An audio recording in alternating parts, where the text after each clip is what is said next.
చూసిన తర్వాత ఈ రాష్ట్ర ప్రజలకి అర్థమైపోయింది ఈ చంద్రబాబు నాయుడు ఇక మనకి ఏమీ చేయడు అనేది. ఎందుకంటే ఎన్నికల ముందు మీరు చూస్తే దాదాపుగా సూపర్ 6తో పాటు 143 సూపర్ 6తో పాటు 143 హామీలు ఇచ్చారు. కానీ ఈరోజు ఏ హామీ గురించి ఎలాంటి క్లారిటీ లేకపోవటం చాలా దురదృష్టకరం. ఎందుకంటే ఎప్పుడూ కూడా బడ్జెట్ ప్రసంగం అనగానే మెజారిటీ విద్యారంగం, వైద్య రంగం, వ్యవసాయ రంగం, ఇరిగేషన్ వీటి మీద ఎలాంటి కమిట్మెంట్తో, ఎలాంటి లక్ష్యాలతో, దేనికి ప్రాధాన్యత ఏ విధంగా ఇస్తున్నారో చెప్తారని ఎదురు చూస్తే విజన్ 2047 అని చెప్పి కాకమ్మ కబుర్లతో ఆ ప్రసంగాన్ని ముగించడం మనం చూసాం. నిజంగా చాలా బాధేస్తుంది గవర్నర్ గారితో కూడా అబద్ధాలు చెప్పించడం. ఎందుకంటే చంద్రబాబు నాయుడుకి ఇచ్చిందే 5 సంవత్సరాల కాలంలో. సో తాను ఎన్నికల్లో ఏదైతే ప్రామిస్ చేశారో ఈ 5 ఏళ్ల కాలంలో తాను ఎలా అవన్నీ ఫుల్ఫిల్ చేస్తానని చెప్పమంటే 2047లో ఏదో చేయబోతానని చెప్పటం, ఇప్పుడు నేను ఏమీ చేయనన్నది ఇండైరెక్ట్గా స్పష్టంగా చెప్పడం అనేది రాష్ట్ర ప్రజలందరూ కూడా గమనించారు. ఎంత దురదృష్టకరం అంటే గవర్నర్ గారు చదివేటప్పుడు అస్సలు లిక్కర్ రేట్లు పెంచము అన్నట్టుగా చెప్పించారు. మీకు చూస్తే తెలుసు ప్రతి బాటిల్ మీద ఈరోజు రేట్లు ఎలా పెంచారో పేపర్లలో వాళ్ళ స్టేట్మెంట్లే మీరు గమనించవచ్చు. అంతేకాకుండా ఏపీ మొత్తం తెలుగుదేశం పార్టీ, జనసేన వాళ్ళు సిండికేట్లుగా తయారయ్యి ప్రతి బాటిల్ మీద 10 నుంచి 20 వరకు ఎలా పెంచుకొని అమ్ముతున్నారో ఏ ఊరికెళ్ళి ఏ తాగుబోతున్న అడిగినా కూడా అర్థమవుతుంది. ఈ విధంగా లిక్కర్లో ప్రజల్ని దోచుకొని జలగల్లా రక్తాన్ని పీల్చేస్తుంటే అసలు రేట్లు పెంచము అని చెప్పడం ఒకసారి మనం అర్థం చేసుకోవాలి. అబద్ధాలలో పరాకాష్ట.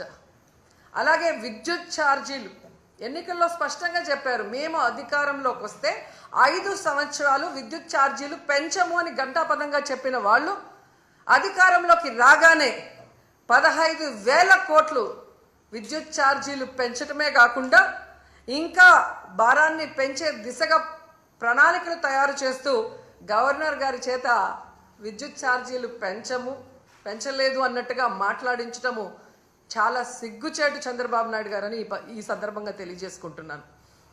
అండ్ ఈరోజు మీరు ముఖ్యంగా చూస్తే చాలామంది మహిళలు చంద్రబాబు నాయుడు వస్తే ఇంట్లో ఎంతమంది ఉంటే అంతమంది మహిళలకి 1500 ఇస్తారు అన్నారు. ఆ 1500 ఇస్తారేమో అని ఆతృతగా ఎదురు చూస్తే దాని ప్రస్తావనే లేదు. అలాగే మీరు చూస్తే రైతు భరోసా గురించి ప్రస్తావనే లేదు, ఫ్రీ బస్సు గురించి ప్రస్తావనే లేదు. అమ్మఒడి జగనన్న ఇస్తూ ఉన్నారు, మేము తల్లికి వందనం ఇస్తాము అని చెప్పి గొప్పగా ప్రచారం చేసుకున్నారే కానీ ఈ రోజుటి వరకు 9 నెలలు అవుతుంది, ఒక్క పైసా ఇవ్వలేదు తల్లికి వందనం. కనీసం జగనన్న ఇస్తున్న ఆ అమ్మఒడిని కూడా కంటిన్యూ చేయకుండా ఈరోజు ఎగ్జామ్స్ కూడా వచ్చేసాయి. అంటే ఏ విధంగా పిల్లల్ని మోసం చేశాడో అనేది మనం కళ్ళారా చూడాలి. అంతేకాకుండా మీరు చూస్తే రైతన్నలకి అన్నదాత సుఖీభవ 20,000 ఇస్తాము అన్నారు. వాళ్ళకి అలాగే చంద్రబాబు నాయుడు కరువు కవల పిల్లలు అంటారు. ఆయన రాగానే ఎలా కరువు వచ్చి అందరూ అల్లాడిపోతున్నారో మనం చూస్తున్నాం. గిట్టుబాటు ధర లేదు, అలాగే పెట్టుబడి సహాయం లేకపోతే ఆ రైతులు ఏమవ్వాలి?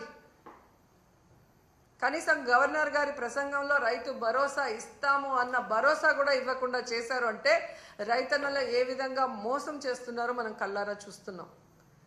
ముఖ్యంగా విద్యార్థులు, ఈరోజు విద్యార్థులు అమ్మఒడి లేకుండా ఇబ్బంది పడుతుంటే చదువుకున్న పిల్లలకి ఉద్యోగాలు ఇస్తాం లేదా నిరుద్యోగ భృతి 3,000 ఇస్తామని చెప్పి మోసం చేసి అధికారంలోకి వచ్చాక ఈరోజు మీరు చూస్తే ఏ విధంగా వాళ్ళందరికీ కాంట్రాక్ట్ ఉద్యోగాలు కానీ అలాగే అవుట్సోర్సింగ్ ఉద్యోగాల్ని ఎలా తీసేస్తున్నారో, ఉన్న వాళ్ళని వాలంటీర్స్ని ఎలా తీసేశారో మనం చూస్తున్నాం. ఉద్యోగం ఇస్తా లేదా నిరుద్యోగ భృతి ఇస్తామన్న పెద్ద మనుషులు ఉద్యోగాలు ఇవ్వలేదు, నిరుద్యోగ భృతి ఇవ్వలేదు. 9 నెలలు అవుతున్నా కానీ ఆల్రెడీ ఉన్న అవుట్సోర్సింగ్ ఎంప్లాయీస్ని, అలాగే కాంట్రాక్ట్ ఎంప్లాయీస్ని, వాలంటీర్స్ని, లక్షలాది మందిని తీసేసి వాళ్ళ కడుపు ఎలా కొట్టారో ఈరోజు అందరూ కూడా గమనించాలని కూడా ఈ సందర్భంగా తెలియజేసుకుంటున్నాను. ముఖ్యంగా ఉద్యోగస్తులు చంద్రబాబు నాయుడు వస్తే ఏదో చేసేస్తాడు అని దేవుడు లాంటి జగనన్నని ఈరోజు ఓడించడానికి కంకణం కట్టుకున్నారే. మరి 9 నెలలు అవుతుంది. ఈరోజు మీకు డిఏ లేదు, ఐఆర్ లేదు, కనీసం పిఆర్సీ కూడా లేదు. చంద్రబాబు నాయుడు అబద్ధాలు చెబితే చాలా కమ్మగా ఉంటాయి, నమ్మి ఓటేశారు. పోనీ మొదటిసారి ముఖ్యమంత్రి కాదు కదా చంద్రబాబు నాయుడు. గతంలో 3 సార్లు ముఖ్యమంత్రిగా చేసినప్పుడే ఇచ్చిన వాగ్దానం ఏ రోజు నెరవేర్చడు, అన్ని వర్గాల వారిని ఎలా అవమానించి మోసం చేస్తాడో తెలిసి కూడా మళ్ళీ ఆయన్ని నమ్మి ఓటేసిన మిమ్మల్ని చూస్తే నాకు జాలేస్తుందని కూడా ఈ సందర్భంగా తెలియజేసుకుంటున్నాను. ఎందుకంటే ఏదైనా చెయ్యగలిగితే అది జగనన్న చేస్తాడు, జగనన్న చేయలేకపోతే ఏ ముఖ్యమంత్రి చేయలేడు అని అనేక ప్రెస్ మీట్లో నేను చెప్పడం జరిగింది. ఎందుకంటే జగనన్న మనసున్న నాయకుడు. ప్రతి మనిషికి మంచి జరుగుతుంది అంటే ఎంత దూరమైనా చేయటానికి ముందుకు వెళ్ళే వ్యక్తి. మరి ఇన్ని వెల్ఫేర్స్, ఇన్ని డెవలప్మెంట్స్, ఇన్ని ఉద్యోగస్తులకి రెగ్యులరైజ్ చేసిన వాళ్ళు ఏదైనా 1-2 చేయలేకపోతే అది ఎందుకు చేయలేదని ఆలోచించి మళ్ళీ ముఖ్యమంత్రి అయిన తర్వాత అయినా మాకు చెయ్యండి అని చెప్పి రిక్వెస్ట్ చేస్తుంటే ఈరోజు ప్రజలు బాగుంటారు, మీరు బాగుంటారు, ఈ రాష్ట్రం కూడా అభివృద్ధి వైపుకు పరుగులు తీసుంటుంది. కానీ ఈరోజు ప్రజలు నాశనం అయిపోతున్నారు, రాష్ట్రం నష్టపోతుంది, ఉద్యోగస్తులు నష్టపోతున్నారు. ఈ విషయం ఇప్పటికైనా గమనించాలని ప్రతి ఒక్కరిని కూడా కోరుకుంటున్నాను. అండ్ ఈరోజు ప్రతి ఒక్కరూ మాట్లాడుతున్నారు తెలుగుదేశంలోనూ, ముఖ్యంగా పవన్ కళ్యాణ్ గారు, మేధావి గారు మాట్లాడుతుంటారు, సనాతన యోధుడు.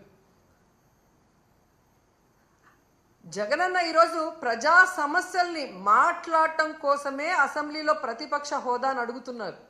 ఎందుకంటే ఒక ప్రతిపక్ష హోదా ఉన్నప్పుడు ఇంత సమయం అని ప్రతిపక్ష పార్టీకి కేటాయిస్తారు కాబట్టి ఈ రాష్ట్రంలో ఉన్న ప్రజల కష్టాల్ని, వాళ్ళు ఏదైతే ఎదురు చూస్తున్నారో వాటిని ప్రభుత్వం దృష్టికి తీసుకురావటం కోసం ఈరోజు అన్న అడుగుతూ ఉంటే వంకర టింకర్గా మాట్లాడతాడు పవన్ కళ్యాణ్ గారు. ఎక్కడో జర్మనీ అంటాడు, రష్యా అల్లుడు కదా, పక్కన జర్మనీ గురించి ఆయనకి బాగా తెలిసి ఉంటుంది.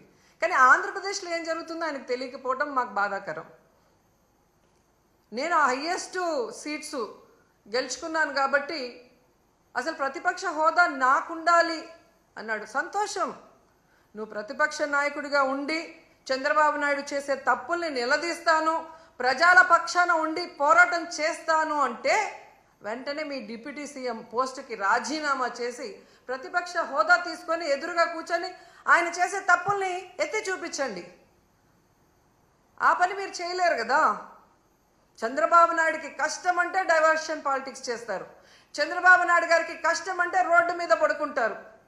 కానీ ఈ రాష్ట్రంలో ఆడపిల్లలు రేప్ అవుతున్నా, మర్డర్ అవుతున్నా, విద్యార్థులు రోడ్ల మీదకి వచ్చి చెప్పులతో కొట్టుకుంటున్నా, వాళ్ళకి జరిగిన అన్యాయానికి మీరు హాస్పిటల్ బెడ్ మీద పడుకొని ఏమీ విన్నట్టు ఉంటారు.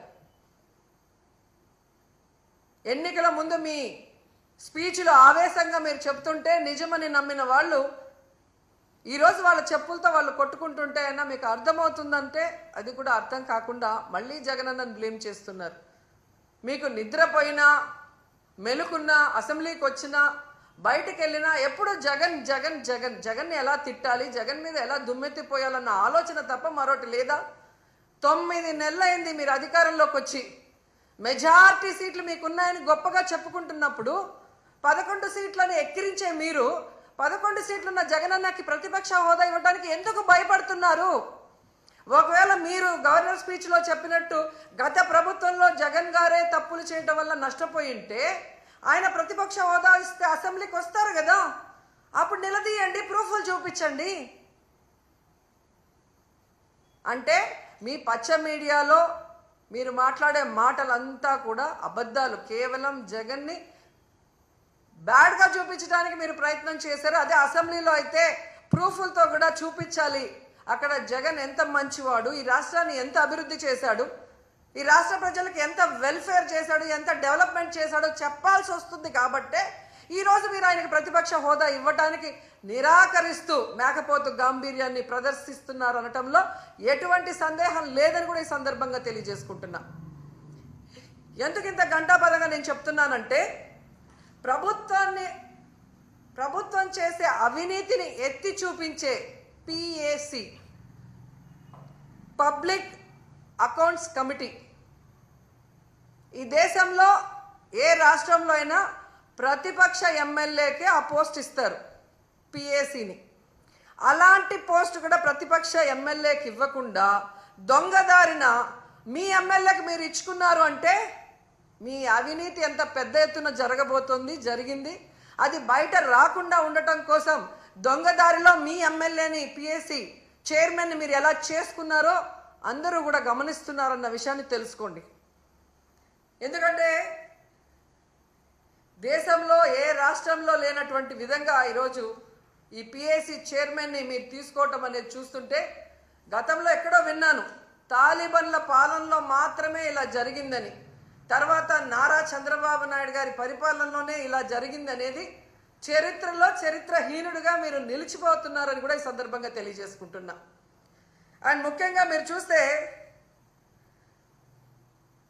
ఎంత విచిత్రం అంటే, అసెంబ్లీకి TV9 రాకూడదంట, NTV రాకూడదంట, 10 TV రాకూడదంట, సాక్షి రాకూడదంట.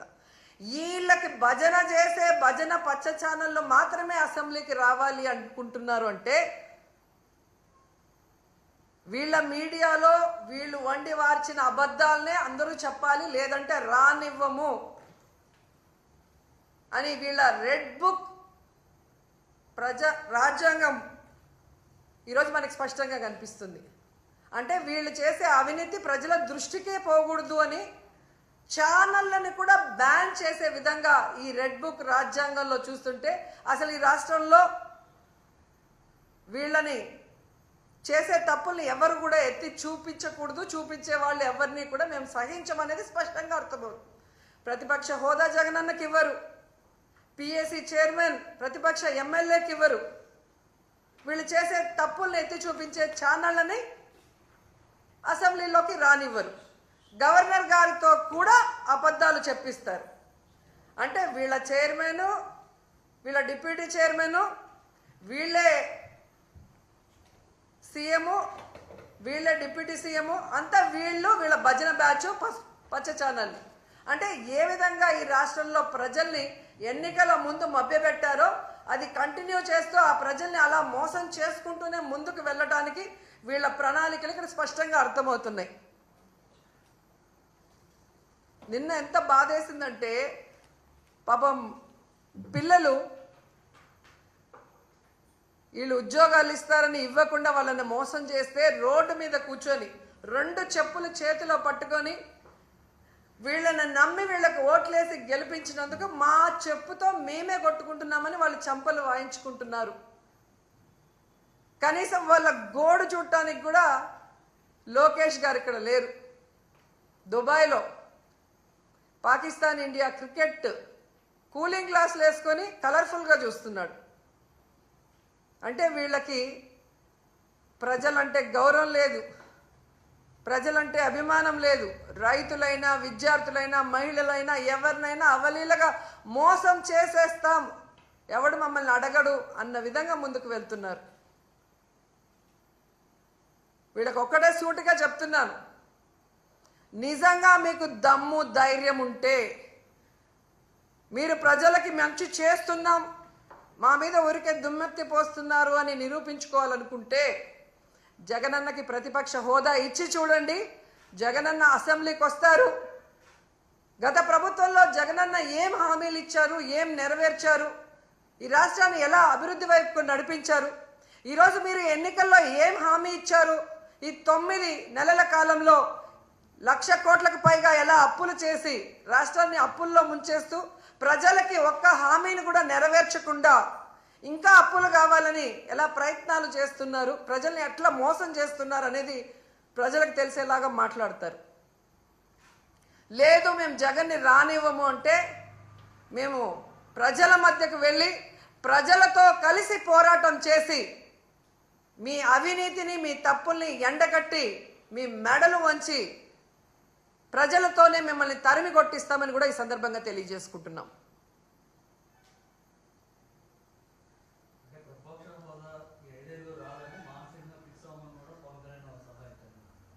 అదే అంటున్నాను సార్. ఇప్పుడు జగన్ గారికి 11 సీట్లే ఉన్నాయి అని హేళన చేసే వాళ్ళకి జగన్ అసెంబ్లీకి వస్తే ప్రతిపక్ష హోదాలో కూర్చుంటే మీకు పోయేదేముంది?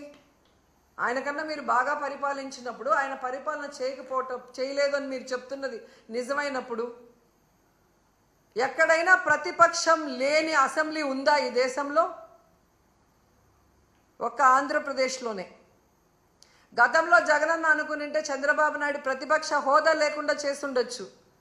కానీ ప్రజాస్వామ్యాన్ని గౌరవించే వ్యక్తిగా జగనన్న ఆ రోజు చంద్రబాబు నాయుడిని ప్రతిపక్ష హోదాతో కంటిన్యూ చేశారు. వీళ్ళు చేసే నీతిమాలిన రాజకీయాలు ఆ రోజు చేసుంటే ఆయనకి ప్రతిపక్ష హోదా ఉండేది కాదు. ఎందుకంటే ఏ రాష్ట్రంలో అయినా ఒక ప్రతిపక్ష పార్టీ ఉండాలి. అధికార పార్టీ ఏదైనా తప్పులు చేస్తే అవి ఎత్తి చూపించాలి, నిలదీయాలి. వాటిని అధికార పార్టీ సరిదిద్దుకొని ప్రజలకి అండగా నిలబడాలి. దీనికే అసెంబ్లీ అనేది ఉంది. అంతేగాని ప్రజల్ని మోసం చేస్తాం, మాకు నచ్చినట్లు మేము ఈ రాష్ట్రాన్ని అప్పుల పాలు చేస్తాం, మా మీద ఎవరు మాట్లాడినా వాళ్ళని అరెస్ట్ చేసి దొంగ కేసులు పెట్టి లోపల పెడతామంటే ఎక్కువ రోజులు అవి జరగవు. ఎందుకంటే మీరు ఒకే విషయం చూడండి, మిర్చి రైతులు నష్టపోతున్నారు మద్దతు ధర లేక. ఎవరు వెళ్ళారండి అక్కడికి? జగన్మోహన్ రెడ్డి గారు వెళ్ళారు. జగనన్న వెళ్ళి నిలదీసిన తర్వాతే ప్రభుత్వం కదిలింది. ప్రభుత్వానికి బాధ్యత లేదా? వాళ్ళకు మద్దతు ధర ఇవ్వాలి, పెట్టుబడి సాయం చేయాలి అన్న ఇంగిత జ్ఞానం చంద్రబాబు నాయుడికి, పవన్ కళ్యాణ్కి లేదని నేను అడుగుతున్నాను. మొదటిసారి ముఖ్యమంత్రి అయిన జగనే అంత చక్కగా రైతు భరోసా ఇస్తూ, మద్దతు ధర ఇస్తూ, ఎక్కడైనా కరువు కానీ లేదా అధిక వర్షాలు కానీ లేదా తుఫాను కానీ వస్తే ఏ విధంగా కాపాడాడు వితిన్ 24 అవర్స్లో అనేది మీరు ఒకసారి రికార్డ్ చూడండి. మరి మొదటిసారి ముఖ్యమంత్రి అయిన జగనన్న చేయగలిగినప్పుడు 4వసారి ముఖ్యమంత్రి అయిన నీకు 30 ఇయర్స్ ఇండస్ట్రీ, 40 ఇయర్స్ అని గొప్పలు చెప్పుకునే చంద్రబాబు నాయుడు ఎందుకు చేయలేకపోతున్నాడు? మూలనున్న ముసలమ్మ కూడా బటన్ నొక్కుతుందనే. నువ్వు కూడా ముసలోడివే కదా, నొక్కేది బటను, ఎందుకు నొక్కలేకపోతున్నావు? జగనన్నని హేళనగా మాట్లాడటం కాదు, జగనన్నలాగా 1 సంవత్సరం పరిపాలించి చూడు, తెలుస్తుంది.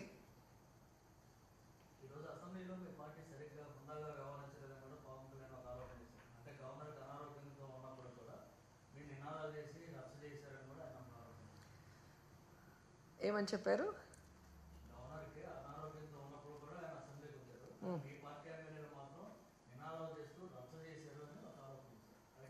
హుందాతనం గురించి పవన్ కళ్యాణ్ మాట్లాడటం కామెడీగా ఉంది నాకు. ఎందుకంటే ఒక సినిమా ఇండస్ట్రీలో పవర్ స్టార్గా ఉన్నప్పుడు అది వదులుకొని పాలిటిక్స్కి వస్తే సర్వీస్ చేస్తారని ప్రజలు నమ్ముతారు. కానీ ఏ రోజుకి ఆ రోజు, ఏ ఎండకు ఆ గొడుగు పట్టుకుంటూ తన స్వలాభాన్ని చూసుకుంటూ ప్రజల్ని గాలి కొదిలిన పార్టీ పెట్టిన రోజు నుంచి గమనిస్తున్నారు. ఈ రాష్ట్ర ప్రజలకు కానీ, నీ పార్టీ నాయకులకు కానీ, మీ కులం వాళ్ళకు కానీ మీరు ఏం చేశారని చెప్పండి. ఒక్కసారి మీరు ఎలక్షన్లో మాట్లాడిన వీడియోని ప్లే చేసుకోండి. దాంట్లో ఇచ్చిన ఒక్కటైనా ఈరోజు మీరు చేస్తున్నారో మీరు చూడండి. రౌడీల్లాగా అరిచేది మీరు, హుందాతనం లేకుండా జగనన్నని ఏది పడితే అది మాట్లాడేది మీరు. మళ్ళీ మాకు మీరు నీతులు చెప్తా ఉంటే ఎంతవరకు కరెక్టు? ఈరోజు గవర్నర్ గారి మీద గౌరవం ఉంది కాబట్టి జగనన్న అసెంబ్లీకి వచ్చారు, వచ్చి వినేసి బయటకు వచ్చాం. మీరు ప్రతిపక్ష హోదా ఇస్తే వచ్చి మీరు ఏం తప్పులు చేస్తున్నారు, మీరు ఏ హామీలు ఎక్కొట్టి ప్రజల్ని మోసం చేస్తున్నారో క్లియర్గా చెప్తారు. జగనన్న చెప్పేది తప్పంటే మీకు టైం ఎక్కువ ఇస్తారు కదా, అప్పుడు నిరూపించుకోండి.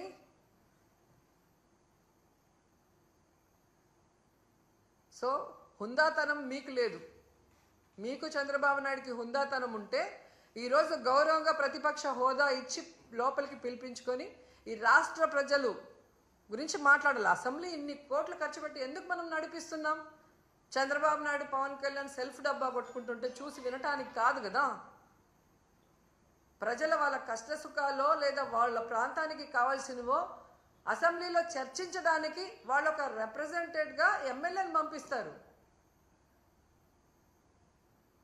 సో వాళ్ళ మాటలు వినరు, ప్రతిపక్షం మాటలు వినరు, మీడియా చెప్పేది వినరు.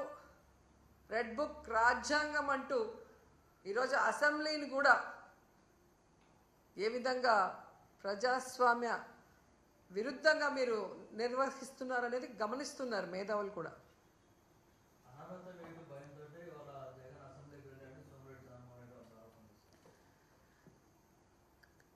జగనన్న ఎప్పుడో చెప్పాడు, మీ వల్ల ఏమైతే అది చేసుకోండి అన్నాడు.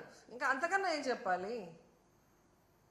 మీ వల్ల ఏమైతే అది చేసుకోండి అని చెప్పాడు కదా. జగనన్న భయపడతాడని మీరు అనుకుంటారా? ఈ రాష్ట్రంలో చిన్న పిల్లోడిని అడిగినా చెప్తారు జగనన్న ఎంత ధైర్యవంతుడో. సోనియా గాంధీని అడిగితే చెప్తుంది, చంద్రబాబు నాయుడు అడిగితే చెప్తారు. పైకి మేకపోతు గాంభీర్యం కాదు, వాళ్ళ మనసులో వాళ్ళని అడిగితే వాళ్ళకే తెలుస్తుంది జగన్ ఎంత ధైర్యవంతుడు.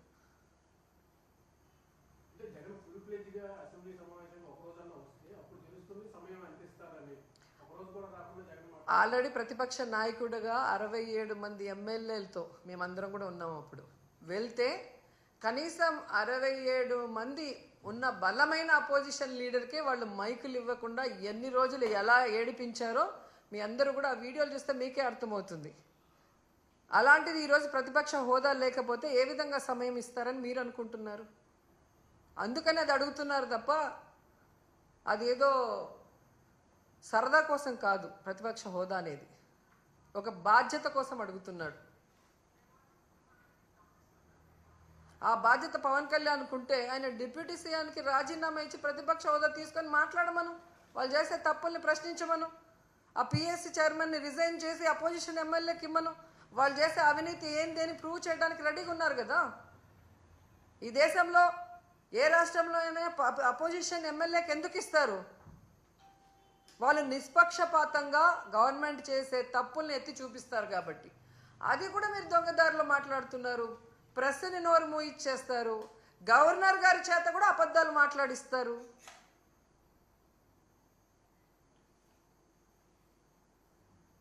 మరి ఈ రాష్ట్రంలో ఉన్న ప్రజల గురించి ఎవరు మాట్లాడాలి? వాళ్ళ సమస్యల గురించి ఎవరు ఎత్తి చూపించాలి?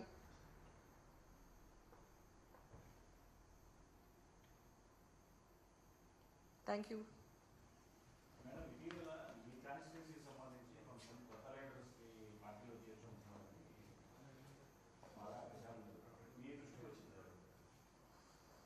ఇంతవరకు అయితే నాకేం తెలియదండి. టీవీలో ఏదో వేస్తూనే ఉంటారు. వాళ్ళకి టీఆర్పీ రేటింగ్లు కావాలి అంటే రోజా గురించి ప్లస్ మైనస్ ఏదో ఒకటి వేయటం సరదా అయిపోయింది అన్ని ఛానల్స్కి, అంటే పచ్చ ఛానల్స్కి.